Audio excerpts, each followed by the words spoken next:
¿Qué tal, mis amigos de Toluca? Me da mucho gusto saludarles. El día de hoy vamos a estar estudiando Marcos 10. Por favor, abre tu Biblia junto conmigo y vamos a estudiar del verso 1 al 16.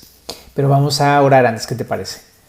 Pues Señor, gracias por tu palabra y queremos encomendar este tiempo en tus manos. Guíalo, por favor, con tu Espíritu Santo y ayúdanos, por favor, a escuchar, a entender, a recibir y aplicar lo que tú nos estás enseñando el día de hoy, y te lo pedimos en el nombre de Jesús. Amén.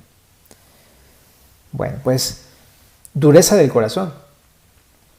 Eso es de lo que habla este pasaje, de la dureza del corazón del ser humano, ¿no? ¿El corazón humano es duro? Qué curiosa pregunta, porque luego en este mundo creo que la mayoría de nosotros pensamos, ¿no? El ser humano es de buen corazón, ¿no? Hay algo bueno en su corazón. Y sin embargo vemos a través de ese texto que el ser humano es duro de corazón. Y vamos a toparnos con esta realidad. Así es que vamos a comenzar a leer el verso número 1. Dice así: levantándose de allí, vino a la región de Judea y al otro lado del Jordán, y volvió el pueblo a juntarse a él, y de nuevo les enseñaba como solía. Simplemente aquí hace una introducción, pone un contexto, Marcos, y lo que está diciendo es que pues, él estaba en otro lado, estaba en Capernaum, según el capítulo 9, y ahora viene a la región de Judea. Si notas, no es una ciudad, sino es una región, entonces es bastante grande. Dentro de Judea está Jerusalén, y dice ahí que especialmente también se iba al otro lado del Jordán, o sea, se iba al lado oriente de Jerusalén, por la zona por donde Juan el Bautista bautizaba. Y pues todo por ahí enseñaba a Jesús. Y dice que volvió el pueblo a juntarse a él. Entonces entiende que ya lo conocían, ya escuchaban a Jesús, pero se volvieron a juntar a él y él les enseñaba como solía. Es el ministerio de Jesús, la enseñanza de la palabra de Dios. Entonces en el verso 2 dice lo siguiente: y se acercaron los fariseos y le preguntaron para tentarle si era lícito al marido repudiar a su mujer. O sea, aquí empieza a poner el tema Marcos. La tentación de los fariseos. Es de lo que habla este pasaje, ¿no? Esta primer parte habla de la tentación de los fariseos y lo hacen a través de una pregunta. La pregunta que le hacen los fariseos, que es donde quiero comenzar, es si era lícito al hombre repudiar a su mujer, si era lícito al marido repudiar a su mujer. Los fariseos preguntan a Jesús lo siguiente: si era legal, de acuerdo a la ley de Moisés, que el hombre le diera carta de divorcio a su esposa. Pero si te das cuenta, no menciona alguna razón específica, sino que es una pregunta abierta, por cualquier razón. Entonces la pregunta se podría decir de la siguiente manera: si va de acuerdo a la ley de Moisés que el esposo le dé carta de divorcio a su esposa por cualquier razón. Esa es la pregunta que le hacen los fariseos a Jesús. Pero ¿por qué es que piensan esto los fariseos, o por qué es que le preguntan esto a los fariseos? Bueno, en aquella época había una corriente que enseñaba a esto. Pero para poder explicar eso, vamos a Deuteronomio 24, en el verso número 1. Dice: cuando alguno tomare mujer y se casare con ella, si no le agradare por haber hallado en ella alguna cosa indecente, le escribirá carta de divorcio y se la entregará en su mano y la despedirá de su casa. Entonces, Moisés, según este versículo, porque es Moisés el autor del Pentateuco, Moisés permitía el divorcio si el marido hallaba en su esposa alguna cosa indecente, dice este texto, Deuteronomio 24:1. Entonces, los debates entre los rabinos de aquella época era así: ¿a qué se refería Moisés con esto de cosa indecente? Y había varias posturas. Según el pastor David Guzik, permíteme decirte su comentario, pero el rabino Shammai entendía que indecencia, era un rabino, entendía que la palabra indecencia significaba inmoralidad sexual y que era la única razón válida para el divorcio. Pero había otra postura, el rabino Hillel. Él entendió que indecencia significaba cualquier clase de discreción, hasta llegar al punto que el quemar el desayuno fuera un argumento válido para el divorcio. Eso es real, en serio, así sucedía. Comenta Barclay acerca del rabino Hillel lo siguiente, que él decía lo siguiente: Ellos decían que podía ser que si una esposa echaba a perder un platillo, era indecencia. Que si ella divagaba por las calles, era indecencia. Que si ella hablaba con un hombre extraño, era indecencia. Que si ella hablaba irrespetuosamente de las relaciones de su esposo en una audiencia, era indecencia. Si ella era una mujer peleonera, quien era definida como una mujer cuya voz podía ser escuchada en la siguiente casa, era tomada como una cosa indecente. Entonces era una postura un poco más drástica, ¿no? Y había incluso otra de un rabino llamado Akiva, aún fue más allá al decir que significaba que un hombre miraba que una mujer era más hermosa delante de sus ojos que su propia esposa, ¿no? Entonces eran diferentes posturas, ¿no? Trataban de interpretar este pasaje de Deuteronomio 24, ¿no? Pero una de las posturas que abrazó mucho la mayor parte del grupo de los fariseos era la postura de Hillel, la cual decía que prácticamente por cualquier cosa se le podría dar carta de divorcio a su esposa.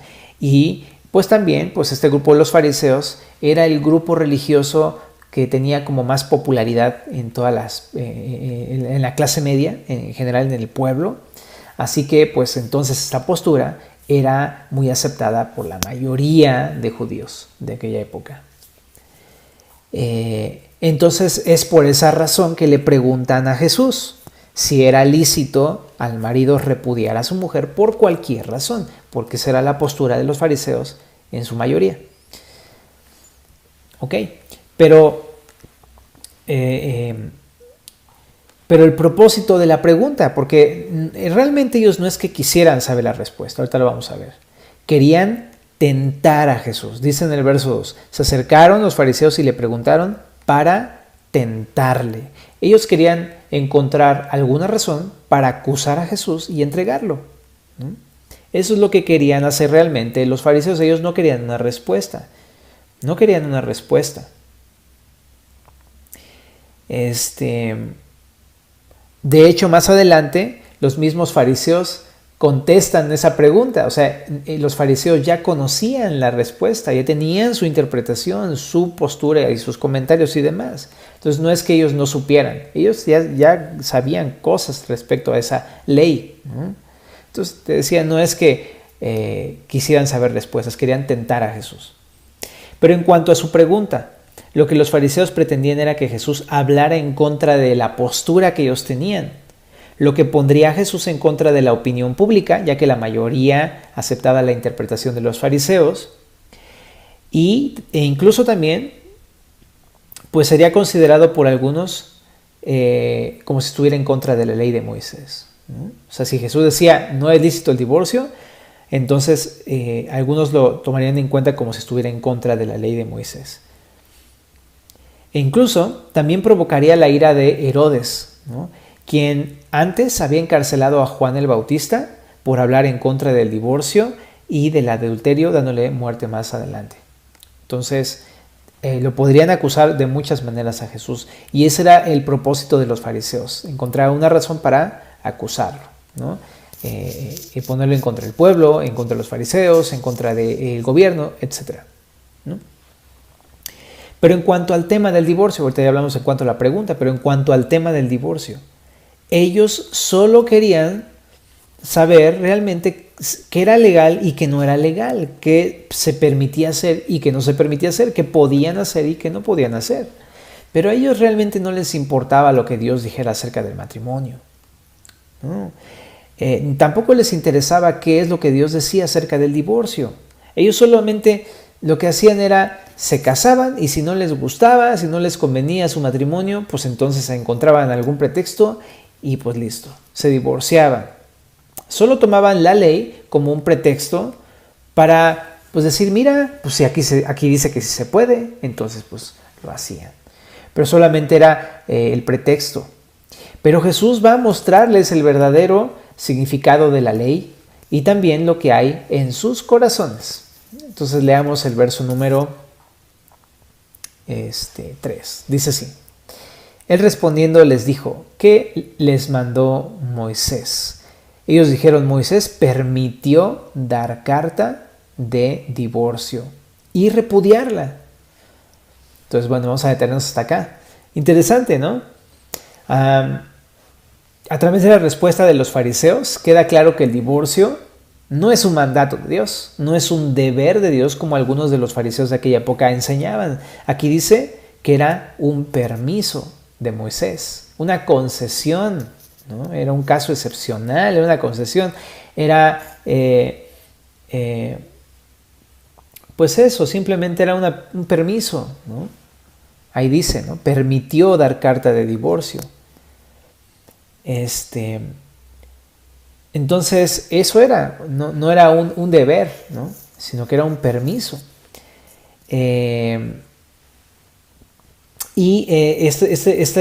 Pues todo este proceso del divorcio se hacía a través de cartas, ¿no? En donde había testigos y todo un proceso, ¿no? Y todo esto para cuidar a la parte ofensora de posibles repercusiones, ¿no? Y de alguna manera tenía un papel y pues aquí está y hicimos el trámite, etcétera, ¿no? Pero pues eso, era un permiso solamente, ¿no? Era un permiso. También piensan eso, el permiso se daba para proteger a la parte ofensora. Bueno, pero ¿por qué les permitió Moisés esta concesión al pueblo en Deuteronomio 24? Entonces Jesús les responde en el verso número 5. Y respondiendo Jesús les dijo: por la dureza de vuestro corazón os escribió este mandamiento. Muy interesante, ¿no? Me encanta porque lo primero que le dice es por la dureza de vuestro corazón. Me gusta pensar que no les dice, no les dice por la dureza del corazón de sus padres, ¿no? De sus antepasados, sino que le dice por la dureza de sus corazones. Y lo que estamos viendo es esto. Los fariseos están abrazando todas estas posturas y demás, pero realmente lo que están escondiendo detrás de todo esto es un corazón duro, ellos, que no están siendo sensibles, están, según ellos, guardando la ley, pero tienen un corazón duro, ¿no? Y Jesús ve no solamente las cosas externas, lo que Jesús ve es el corazón, y le dice: ustedes tienen el corazón duro. Pero bueno, ahora vamos a ver un poquito acerca de esto. Dice, por la dureza de vuestro corazón. ¿A qué se refiere Jesús con esto? Bueno, esa frase, dureza de corazón, realmente en el griego es una palabra que es esclerocardia, ¿no? Que es un compuesto de dos palabras griegas. No sé si has escuchado esclerosis y todo este tipo de cosas. Bueno, escleros y cardías son dos palabras que juntas forman esta frase, dureza de corazón. Pero tiene varios significados, ¿no? Hace referencia a un corazón duro, hace referencia a un corazón seco, áspero, rígido, obstinado, cruel, difícil, ¿no? Todas estas traducciones pueden ser bastante válidas. Y en otro diccionario también encontré que esto produce la destitución de la percepción espiritual. O sea, en otras palabras, habla de un corazón tan duro y tan obstinado con su pecado que pierde toda sensibilidad. Eso es de lo que hace referencia a esta frase, dureza de vuestro corazón. Y esta es la razón por la que Moisés permitía el divorcio, porque tanto el ofensor como el ofendido estaban tan duros en su corazón y obstinados que ya no había lugar a la reconciliación ni a la restauración de su matrimonio. Y por esa causa, entonces, Moisés permite el divorcio, ¿no? Es interesante porque no se refiere únicamente a la dureza del corazón del ofensor, sino también a la dureza del corazón del ofendido, ¿no? Y yo creo que es bueno también decir por qué, ¿no? En qué es duro el ofensor y en qué es duro el ofendido, ¿no? Pues el ofensor es duro al no querer arrepentirse y obstinarse en su pecado. Por ejemplo, y yo creo que es una de las razones por las que Moisés permite el divorcio, pues por causa de infidelidad, ¿no? En el matrimonio, pues es una persona que comete infidelidad en su matrimonio, es una persona que ya le ha caminado muchísimo antes, ¿no? Muchísimo, desde los pensamientos, desde decisiones, acciones, la vergüenza que se hace a un lado y de repente lo hace deliberadamente y de pronto ya toma la decisión de dejar a su esposa y familia, hijos y destruir un hogar, ¿no? O sea, es una persona que él ha caminado demasiado, ¿no? Y se ha obstinado tanto con ese pecado, se ha vuelto tan duro en su corazón que ya ni siquiera es sensible a la necesidad de su esposa, al dolor de la familia, a las consecuencias, ni nada. Simplemente es una persona que por su dureza se ha quedado así como un callo, su corazón, ¿no? Ni siquiera es sensible a la palabra de Dios. Ya la palabra de Dios no entra en su corazón, ya no lo toca, ya no lo mueve, ya no lo va a sentir redarguido ni con temor de Dios, ni nada, porque ya le avanzó tanto ese pecado que se ha hecho como un callo, ¿no? Y también en la parte ofendida también podría haber dureza, ¿no? No solamente la falta de reconciliación y la falta de restauración puede ser por parte de la persona no arrepentida, también podría ser por la parte de la persona ofendida, ¿no? En el sentido de que no quiere perdonar, ¿no? Ya sea endurecido por la amargura, endurecido por los celos, endurecido por el odio, la ira, etc. Ya no quiere perdonar al cónyuge que la ofendió o que lo ofendió. Entonces también puede haber dureza de ese lado, pero como sea, ¿no? Ya sea que sea dureza de alguna de las dos partes, del ofendido o del ofensor, o de ambos, la dureza del corazón es una de las cosas que destruye el matrimonio, ¿no? Es una de las cosas que destruye realmente el matrimonio y es una de las razones por las cuales Moisés, al ver que ya no había remedio, permite estas cosas.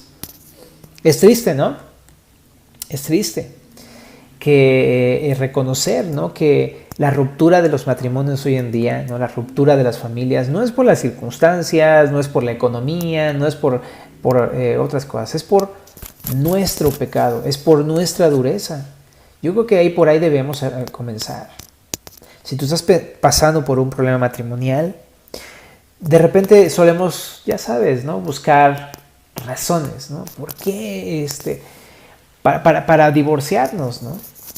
Es muy común, ¿no? Y tratar de echarle la culpa al cónyuge, no, que el cónyuge que no tuvo la culpa él, fue el fulano, fue la situación, fue la circunstancia.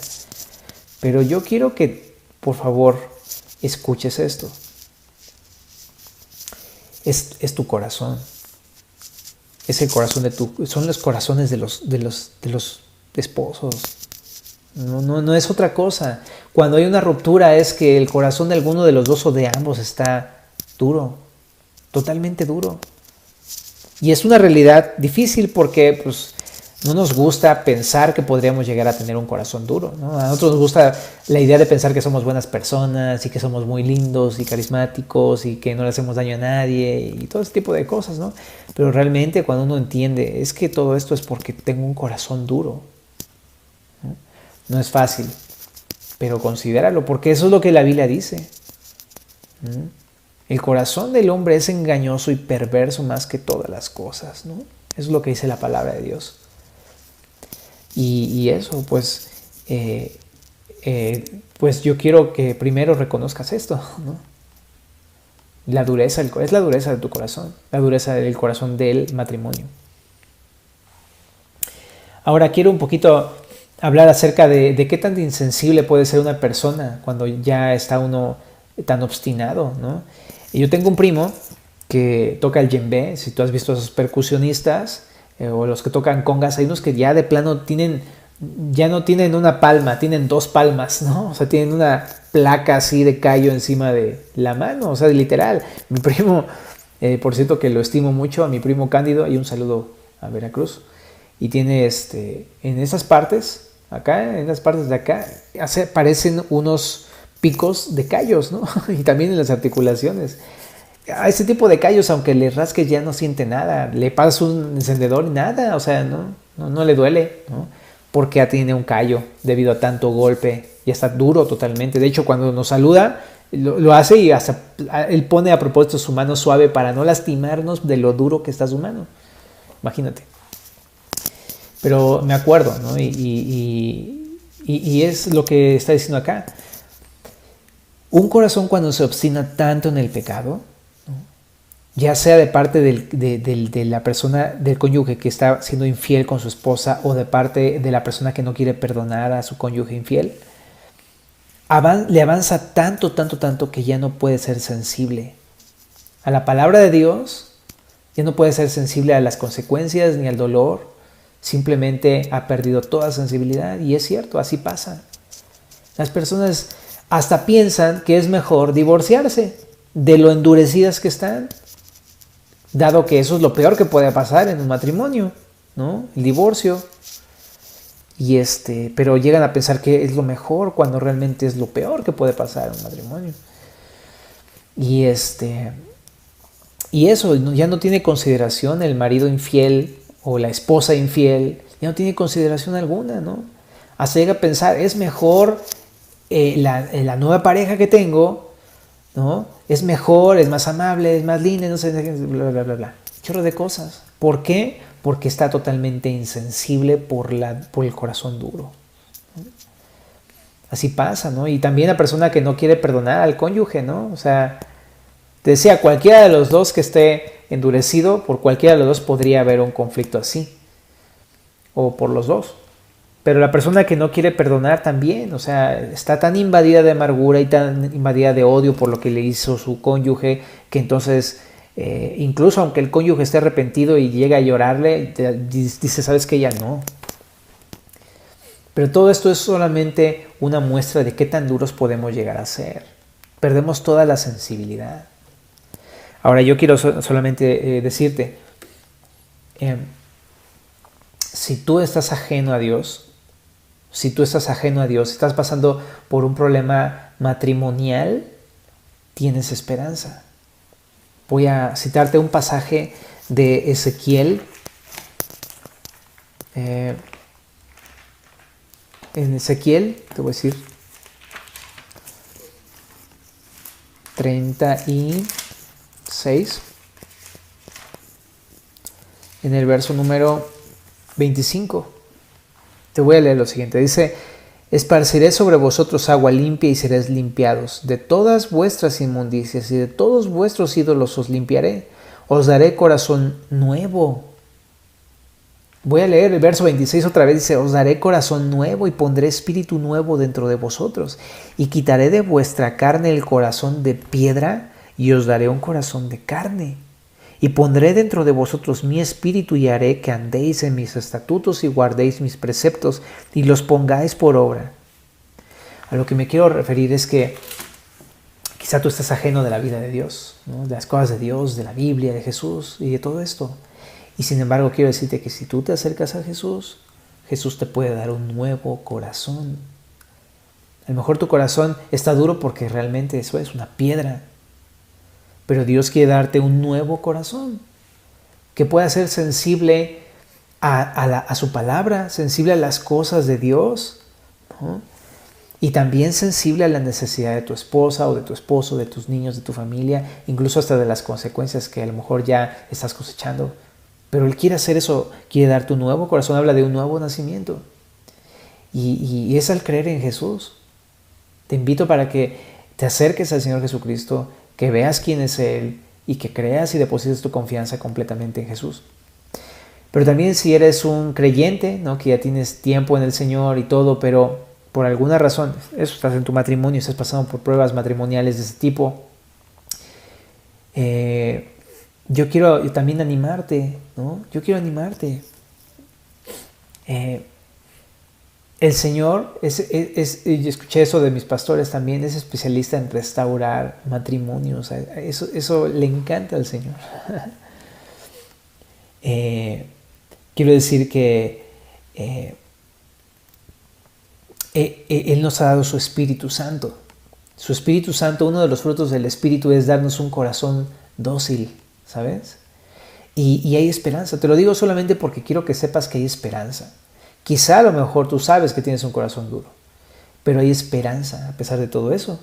Dios nos ha dado su Espíritu y su Espíritu puede hacer una obra en nosotros. Hay esperanza. Bueno, pero pasando al siguiente punto, entonces, vamos a Marcos capítulo 10 y después de que Jesús les pregunta a ellos qué dice la ley de Moisés y de que los fariseos le dicen, bueno, Moisés permitió dar carta de divorcio y repudiarla, ahora Jesús va a hablar cuál es la voluntad de Dios acerca del divorcio. ¿Es voluntad de Dios divorciarse? ¿Está bien? ¿No? ¿Es parte de lo que Dios quiere en un problema matrimonial? Pues vamos a responderlo. Y lo que hace Jesús es irse al principio del matrimonio. Ellos estaban de alguna manera enfocados en Deuteronomio, en la ley, pero Jesús se va hasta el principio cuando Dios creó e instituyó el matrimonio. Entonces vamos a leer el verso número 6, dice: pero el principio de la creación, varón y hembra los hizo Dios. Bueno, entonces lo primero que le dice es, ¿saben? El hombre y la mujer fueron creados por Dios, ¿no? Esto está registrado en Génesis 1, verso 27, ¿verdad? Cómo es que Dios pues creó a el hombre y a la mujer, a Adán y a Eva, ¿no? Y luego dice el verso 7, por esto dejará el hombre a su padre y a su madre y se unirá a su mujer. Los dos serán una sola carne, así que no son ya más dos, sino uno. Entonces aquí lo que hace referencia a Jesús es a lo que aparece en Génesis 2.24. ¿Por qué no vamos a Génesis 2.24? Que es esto mismo, pero pues igual es muy bueno verlo ahí en Génesis, ¿no? Dice, por tanto, dejará el hombre a su padre y a su madre y se unirá a su mujer y serán una sola carne. Y estaban ambos desnudos, Adán y su mujer, y no se avergonzaban. En esta parte, Jesús, después de haber creado al hombre y a la mujer, lo que dice Jesús es que es el mismo Dios quien los unió, los juntó. El matrimonio fue una idea que nació en el corazón de Dios y Dios hizo que tanto Adán como Eva se unieran y los unió. Esa fue una unión que Dios hizo. Fue Dios el que creó el matrimonio y el que juntó tanto a Adán como a Eva. Pero dice más este pasaje de Génesis, dice que eran dos, pero los dos serán una sola carne y ya no son más dos, sino uno. Entonces esto es algo muy interesante, ¿no? Porque no dice aquí dice que cuando son solteros, estaban Adán y Eva, ¿no? Eran dos, pero cuando Dios los juntó, ahora eran uno. En el matrimonio, según este pasaje, son uno. Y el punto de por qué lo dice Jesús es por eso. Porque si son uno, pues no se pueden separar. No se puede separar una unidad, no se puede separar, ¿no? Por eso es que Jesús dice en el verso 9, por tanto, lo que Dios juntó, no lo separe el hombre, ¿no? Está hablando de que el matrimonio no son dos, es uno realmente, porque Dios los ha unido, ¿no? Así que Jesús se va hasta el principio, ¿no? De donde nació el matrimonio, donde Dios unió a Adán y a Eva para explicar que la voluntad de Dios nunca fue el divorcio, nunca fue el divorcio, sino que la voluntad de Dios es que fueran uno para siempre. Y dice ahí, ya no son dos, sino es una sola carne, ¿no? Pensar en un divorcio sería pensar como algo como muy grotesco, hablando de manera figurada, pero imagínate, es como pensar que podemos partir un cuerpo en dos. Es como pensar, algunos lo piensan así, es como pensar que a un cuerpo le amputan la pierna o un brazo. ¿Cómo podría uno separar algo que está unido si no es solamente así? ¿No? Y eso habla acerca mucho de, pues un divorcio es eso, es cuando, como es uno, pues pensar en un divorcio es eso, tratar de separar algo que es uno. Habla de dolor, habla de fractura, habla de consecuencias, habla de que después de eso no se queda igual. Es un matrimonio, ¿no? Es uno. Entonces, pues eso, nos queda claro a través de esto que Jesús está diciendo que el divorcio no es la voluntad de Dios. Yo me he topado con muchas personas que de alguna manera, ¿no? Se apoyan en la Biblia, ¿no? Y conocen las cosas de la Biblia y a mí me han dicho, pero ahí dice que sí se puede uno divorciar, ¿no? Y toman ese tipo de pasajes como pretextos para divorciarse, pero no es la voluntad de Dios, no es lo que dice la Biblia, ¿no? La Biblia no está promoviendo el divorcio, ¿no? Es una concesión porque a veces ya los problemas son irremediables, ¿no? Cosa que es fruto de la dureza del corazón, pero no es la voluntad de Dios, ¿no? No es la voluntad de Dios. Sino que el matrimonio es para toda la vida. Hasta hemos escuchado frases como hasta que la muerte los separe, ¿sí o no? ¿No? Sobre todo en las bodas, ¿no? En la ceremonia religiosa, ¿no?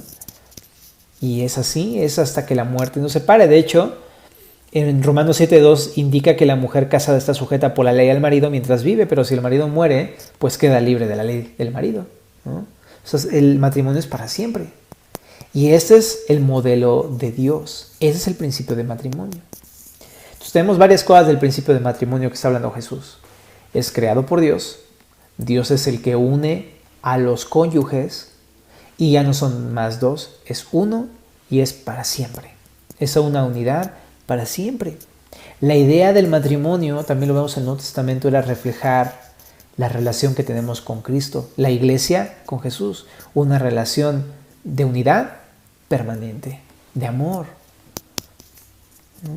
Pero pensar en el divorcio es, pues eso, ¿no? Totalmente ir en contra del propósito, ¿no? Para el cual fue creado el matrimonio, para reflejar la relación entre Cristo y la iglesia, ¿no? Entonces, respecto a esto quiero decir algo. Todo esto que estamos viendo es porque Jesús llevó a los fariseos a la palabra, los llevó otra vez a ver el principio del matrimonio en la palabra y cómo Dios estaba haciendo todo esto. Pero mi punto de lo que quiero decirte es, cuando tú permites que Dios sea el centro de tu matrimonio, entonces los problemas pueden ser resueltos. O sea, hablando del matrimonio, o sea, si tú estás tratando de remediar tu problema, pero dejas a Dios fuera de tu matrimonio, no va, o sea, es prácticamente imposible cuando ya estás en una situación así. Pero si tú permites que Dios entre en tu corazón y que sea el primer lugar en tu corazón y en el de tu matrimonio, Él puede restaurar, Él puede levantar, Él puede regenerar, Él puede hacer todo en tu vida. Solamente quiero hacer una aclaración. El propósito de que Dios llegue a tu vida no es que corrija tu matrimonio. No estoy diciendo eso, ¿no? Conocer a Dios es independientemente de los problemas que podamos tener. Pero me refiero a que, pues evidentemente, ¿no? Lo que necesitamos o lo que refleja esta ruptura en el matrimonio es la ausencia de Dios muchas veces. O también refleja que realmente Cristo no es el centro de nuestras vidas. Hoy estuvimos hablando muchísimo acerca de eso en el retiro en la conferencia de matrimonios, ¿no? En Colosenses. Y es una carta maravillosa y nos sorprendimos de ver cuántas veces en Colosenses te invita a que pongas a Cristo en el primer lugar de tu matrimonio. Nos sorprendimos, hay un chorro de veces en la que dice eso, ¿no? Jesús es el primogénito de toda creación, el principal, la cabeza de la iglesia, etc. Y te anima a que lo pongas siempre en primer lugar sobre todas las cosas. Y el llamado es el mismo aquí, a que tú permitas que Dios sea el centro de todo. Aquí, como vemos, cuando es Dios el centro de todo, Él es el que une al cónyuge con su esposo o su esposa, ¿no? Eso es lo que pasa, es una unión que solamente puede ser posible Dios, ¿no?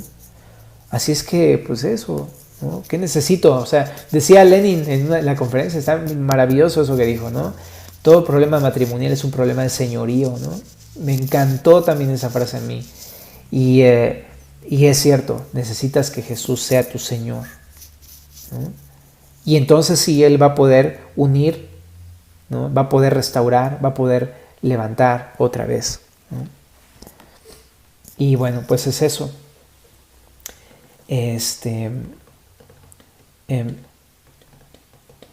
Bien. Y bueno, más adelante Jesús en el verso 9 dice, por tanto lo que Dios juntó, pues no lo separa el hombre, ¿no?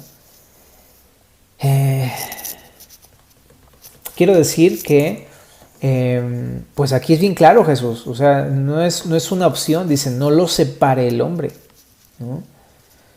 Entonces, si Dios junta un matrimonio, ¿no? No debería haber lugar a pensar en el divorcio. No es una, sobre todo hablando de la comunidad cristiana, ¿no? Nosotros como hermanos en Cristo, no es una opción, amigos. No es una opción, el divorcio no es una opción. Y ahorita voy a hablar un poquito más acerca de eso en los últimos versículos.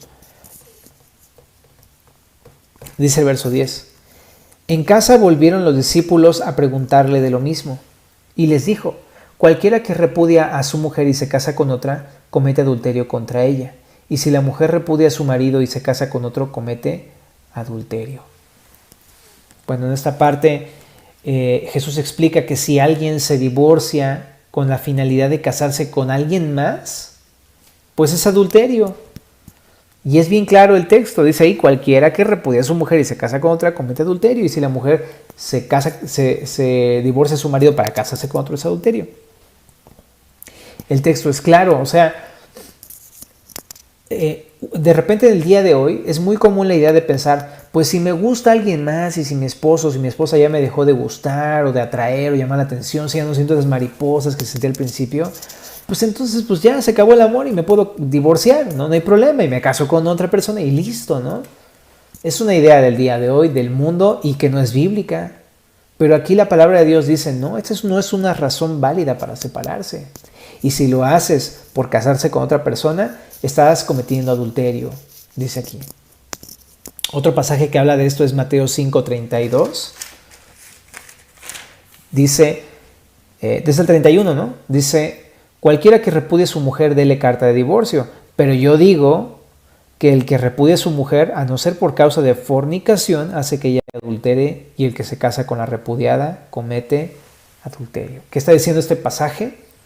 Este pasaje está diciendo que, en palabras sencillas te lo voy a decir, no hay ninguna razón por la cual Jesús permita, bueno, o Moisés más bien, permita el divorcio, a no ser por causa de fornicación. No es lo que dice ahí. Y esto no es un mandato, sino es una concesión por la dureza del corazón de ambos cónyuges. O sea, en pocas palabras, no está permitida esa idea de que nada más porque ya no me gusta mi cónyuge, no amo a mi cónyuge, es que no siento las mariposas, entonces me divorcio. Nada que ver. Eso no es bíblico, ¿no? No es bíblico, no es de ninguna manera permitido en la palabra, ¿no? Quiero decir lo siguiente. El día de hoy podríamos pensar que hay razones diversas para validar el divorcio, ¿no? Y quiero tocar este punto. En verdad, o sea, si tú estás pasando por problemas, yo he escuchado a muchas personas que están queriendo divorciarse y, ¿sabes? Cada una tiene argumentos muy distintos y de repente parecieran tan convincentes que dices, no, pues a lo mejor sí, ¿verdad? Que se divorcien mejor. Pero te voy a decir una cosa, ¿no? A la luz de este texto que estamos viendo, la mayoría de estas razones que muchos de nosotros pensamos que son válidos para el divorcio, realmente lo único que reflejan es la dureza del corazón del ser humano. O sea, muchos de los argumentos, aunque podrían llegar a parecer convincentes, realmente más bien es dureza. Porque de repente uno podría llegar a ponerse a enumerar excepciones, ¿no? No digo que no haya excepciones, quizás sí las hay en ciertos casos, y si es tu caso yo te invito más bien a que tienes un problema matrimonial, vayas con tu pastor, ¿no? Y platiques con tu pastor y le expongas bien la situación. Pero ¿sabes qué? La neta, la mayoría de las veces que una persona quiere divorciarse, la mayoría son puras razones por la dureza de su corazón. Pura dureza. Porque están llenos de amargura, porque están llenos de odio, porque están amando el pecado, por un chorro de cosas que reflejan solamente la dureza del corazón. Es que quiero solamente preguntar esto y que tú lo contestes en tu corazón delante de Dios. Pero realmente pregúntate si la razón por la que a lo mejor estás pensando el divorcio es porque no, si estás pensando en el divorcio no es más bien porque tienes duro tu corazón, porque te has vuelto una persona rígida, obstinada con el pecado, obstinada con la amargura, obstinada con esa relación, ¿no? Y lo loco es que luego la mayoría de esas veces la persona no se da cuenta porque ya está bien endurecida, ¿no? Pero quiero que te preguntes eso, ¿no? ¿Cómo hacer para romper el callo y para darme cuenta? La palabra de Dios, dice Hebreos 4:12, la palabra de Dios es viva y eficaz y más cortante que toda espada de 2 filos y penetra hasta las coyunturas y los tuétanos hasta partir el alma y el espíritu. Y no hay cosa creada, ¿no? No hay cosa creada que no sea expuesta ante su presencia. O sea, lo que quiero decirte es, la palabra puede penetrar ese callo, ¿no? Y puede entrar hasta tu corazón. Pero lo que quiero decirte es que leas la Biblia y que te dejes que esa espada te atraviese tu corazón. Y por más endurecido que estés, la palabra puede incluso tocar esa fibra, ¿no? Dentro de tu corazón, que te puede otra vez ayudar a ver y a tener la sensibilidad. Por favor, considera eso, ¿ok? Ven a la palabra del Señor, lee la palabra del Señor, otra vez ven corriendo, bébete la Biblia, deja que te toque tu corazón otra vez. Y pues bueno, es eso, ¿no? Respecto del divorcio, ¿no? Bien, pues vamos a pasar. Yo sé, solamente quiero decir, no vimos aquí en este pasaje pues muchas cosas más de las que habla la Biblia del divorcio. Me quise solamente enfocar en Marcos. Hay muchas otras cosas quizá en otros pasajes, pero me quería enfocar en eso, ¿no? Ver ese tema de la dureza, ¿no? Somos duros, la neta, ¿no? Pero Dios es bueno y esperamos que Dios siga haciendo una obra con nosotros. Ahora vamos al verso 13. Voy a terminar con ese pasaje de los niños, ¿no? Dice en el verso 13, es un tema pues un poco distinto. Dice, y le presentaban niños que los tocase. O sea, le llevaban niños a Jesús para que Jesús los tocara, ¿no? Los discípulos reprendían a los que los presentaban. Viéndolo Jesús se indignó y les dijo, dejad a los niños venid a mí y no se los impidáis, porque de los tales es el reino de Dios. De cierto os digo que el que no reciba el reino de Dios como un niño no entrará en él. Y tomándolos en los brazos, poniendo las manos sobre ellos, los bendecía. Vamos a terminar con esa partecita que habla de cosas también muy importantes. Pero lo primero, ¿no? Lo primero que quiero enfocarme es en esto. La actitud de los discípulos, que creo que es una de las cosas que también vemos muy interesantes, ¿no? La actitud de los discípulos. O sea, la gente le traía a los niños a Jesús, pero los discípulos dice ahí que reprendían, regañaban, ¿no? A los que se los presentaban. Los regañaban, ¿no? No molesten al maestro, no molesten a Jesús, que no sé qué. Es que en aquella época, yo creo que como también se ve en algunas culturas el día de hoy, incluso en México, en algunas, pues sí, eso, ¿no? Es algo que se puede ver el día de hoy. La gente no toma en cuenta a los niños. O sea, la gente no valora a los niños. En esa sociedad también, o sea, no tenían ni voz ni voto, eran los que hacían las cosas, los mandados y demás, y no se les tomaba en cuenta la opinión ni nada, ¿no? Entonces, esas cosas de adultos, ¿no? Ni te metas porque tú eres un niño, o sea, no te puedes meter en esto, ¿no? Pero me encanta porque también Dios le da el valor a los niños que les corresponde, ¿no? Dios creó a los niños, ¿no? Son sus niños, son su creación. Y me encanta porque Él recibía a los niños, ¿no? Él los abrazaba y todos los amaba, ¿no? Y cuando ve Jesús la actitud de sus discípulos, se indigna, ¿no? Se llena de indignación, ¿no? De molestia y los reprende. Entonces aquí yo creo que ese es un llamado del Señor Jesús, ¿no? Es un llamado del Señor Jesús. Primeramente para aquellos que están sirviendo en la iglesia. Hey, deja a los niños venir al Señor, ¿no? Los niños son parte importante tanto de una congregación como en general, ¿no? O sea, Jesús ama a los niños, ¿no? Es que importante es el ministerio de niños, el evangelismo para niños, etcétera, porque son una población a la cual ama a Dios, ¿no? Sus niños. Y ni siquiera es gran cosa, simplemente dice, no seas tropiezo para ellos, ¿no? O sea, dice, deja a los niños que vengan, o sea, ellos van a venir solitos a mí, déjalos que vengan, ¿no? Y no se los impidáis. Pero aquí también hay otro dato, dice, porque de los tales es el reino de Dios. Entonces, solamente quiero decir esto, para empezar. Si tú tienes niños en casa, deja a los niños venir a Cristo. Déjalos venir a Cristo, ponle sus enseñanzas de la página, léeles la Biblia, deja que vengan. Si te preguntan acerca del Señor, platícales, les encantan las historias bíblicas de los niños, ¿no? El error es no darles el valor que Dios les da. Y dice el Salmo 127, ¿no? Cosa de estima es el fruto del vientre, ¿no? O sea, es una cosa valiosa para Dios. Y nosotros debemos considerarlos exactamente igual. Y dice también aquí, ¿por qué? Porque de los tales es el reino de Dios. Qué bella frase, ¿no? Aquí pone a los niños como, dice, de los niños es el reino de Dios. Jesús le da tal valor a los niños que le saben que de ellos es el reino de Dios, ¿no? Explica, ¿no?